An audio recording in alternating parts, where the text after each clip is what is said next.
सर्वसामान्य लोकांना एक प्रकारचा धक्का बसला आहे. वीज दिला याचा एक महाराष्ट्रात लौकिक आहे. हा जिल्हा मी अनेक वर्षांपासून या त्या निमित्ताने जिल्ह्याशी संबंधित आहे. वारकरी संप्रदाय हे या जिल्ह्याचं वैशिष्ट्य आणि वारकरी संप्रदायाचा विचार घेऊन आपलं आयुष्य जगणार आहे. दुष्काळ पडल्यास ते त्याला तोंड देणार आहे.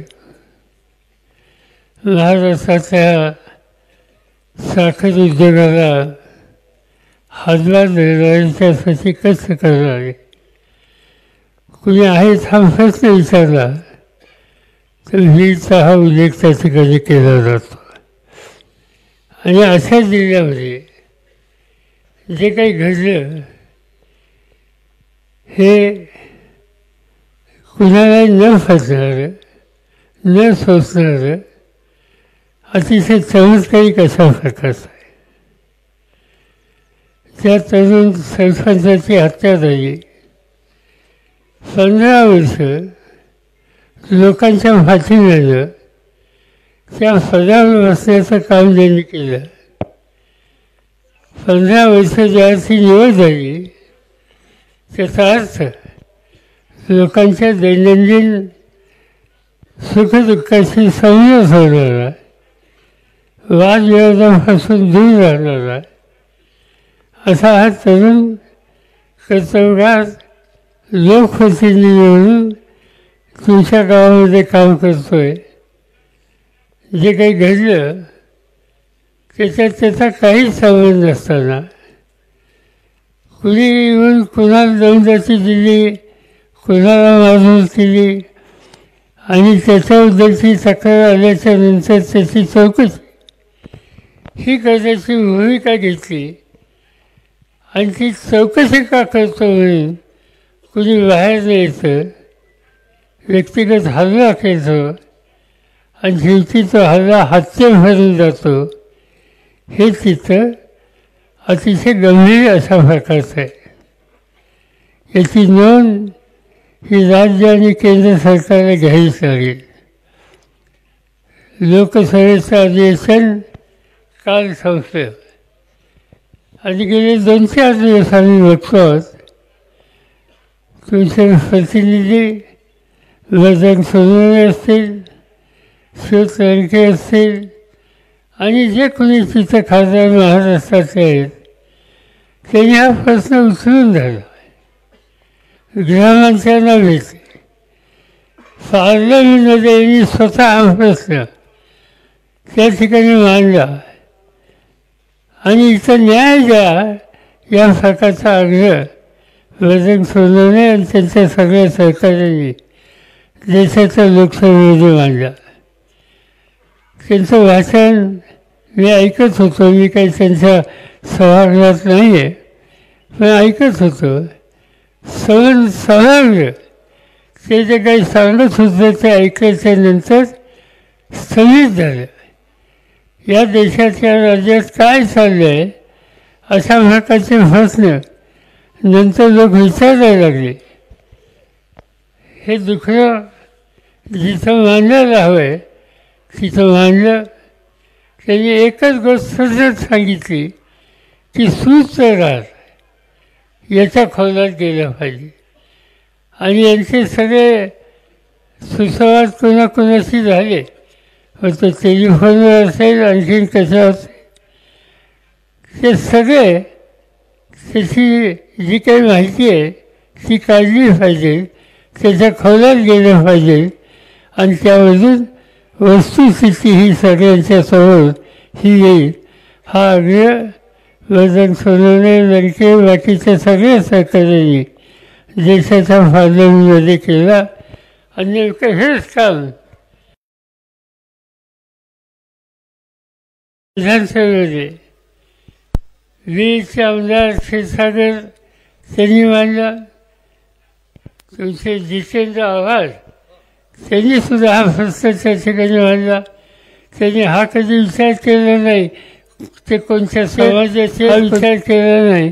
अन्याय होतो आहे, अन्याय झाला आहे आणि त्या अन्याय झालेल्यावर जे कोणी जबाबदार असतील त्याचं दुखणं त्यांनी त्या ठिकाणी मांडण्याचा प्रयत्न केला. मी स्वतः तुझीवर माहिती घेतली व त्याच्यामध्ये सोयरके काही बोलले, आणखीही काही लोक बोलले. एक या जिल्ह्याच्या लोकप्रतिनिधी, शेजारच्या जिल्ह्याच्या लोकप्रतिनिधी हा प्रश्न महाराष्ट्राच्या विधानसभेमध्ये सुद्धा मांडला आणि मुख्यमंत्र्यांनी काही आश्वासनं दिली. त्यांनी काही रक्कम दिली, ठीक आहे, कुटुंबाला मदत त्याची होईल, पण तुम्ही किती रक्कम दिली तर गेलेला माणूस येत नाही. त्या कुटुंबाचं हे दुःख आहे ते काही जाऊ शकत नाही. पण ठीक आहे, आम्ही काही त्याच्या खोलात जाऊ इच्छित नाही, त्याचं टिफणी करू इच्छित नाही. पण एक गोष्ट करावी लागेल की जोपर्यंत याच्या खोलात जाऊन जे कुणी जबाबदार आहेत आणि जे कुणी सूत्रधार म्हणून याच्या मागे आहेत त्यांना योग्य प्रकारचा धडा शिकवायचा आहे आणि तेही तातडीने. मला आनंद आहे की एका गोष्टीचं समाधान आहे की त्या वकील मंडळीने लेखी निवेदन दिलं. वकील वगैरे जे काही करायचं असेल तर ती जबाबदारी ते स्वतःही घ्यायला तयार आहेत. तुम्हाला त्यांची साथ या ठिकाणी होती आणि केंद्र सरकार, राज्य सरकार, लोकप्रतिनिधी, वकील मंडळी आणि या जिल्ह्यातील आजूबाजूचे अनेक लोक तुमच्या हितचिंतक म्हणून या प्रश्नाकडं गावकऱ्यांच्या आणि या कुटुंबियांच्या मागे आहे. मी एवढंच तुम्हाला सांगेन की एक प्रकारचं दहशतीचं वातावरण आहे, कृपा करा आणि त्या दहशतीच्यातून बाहेर पडा. याला आपण सगळे तोंड देऊ. एकदा आपण सगळ्यांनी सामुदायिक प्रयत्नाची भूमिका घेतल्याच्या नंतर कुणी आपल्याला अडू शकत नाही. आणि मी तुम्हाला खात्री देऊ इच्छितो की आज म्हणजे कालच आम्ही पार्लमेंट संपवून पोहोचलो आणि आज इथं आलो. त्याचं कारण हे आहे की महाराष्ट्रामध्ये, मराठवाड्यामध्ये आणि 20 जिल्ह्यामध्ये असं घडतं आहे. ही गोष्ट आम्हा कोणाला न शोभणारी आहे. याच्यातून न्याय हा दिलाच पाहिजे. जे दुःखी आहेत त्यांच्या दुःखाशी ते एकटे नाहीत, आपण सगळे आहोत हे वातावरण केलंच पाहिजे. आणि ती स्थिती ही दुरुस्त कशी होईल याची काळजी आपण सगळ्यांनी घेतलीच पाहिजे. कुटुंबात लहान मुलं आहेत, त्यांच्या मुलींनी आत्ताच सांगितलं की तुझ्या शिक्षणाची जबाबदारी आम्ही घ्यायला तयार आहोत. माझ्याकडे बारामतीला फार मोठी मुलींच्यासाठी शैक्षणिक सुविधा आहे. जवळपास 9 ते 10,000 मुली शिकतात. त्याच्यामध्ये आणखी एक मुलगी असेल, उद्या मुलगा येत असेल, त्यांचं पूर्ण शिक्षण आपण करू, त्यांना धीर देऊ, कुटुंबाला धीर देऊ.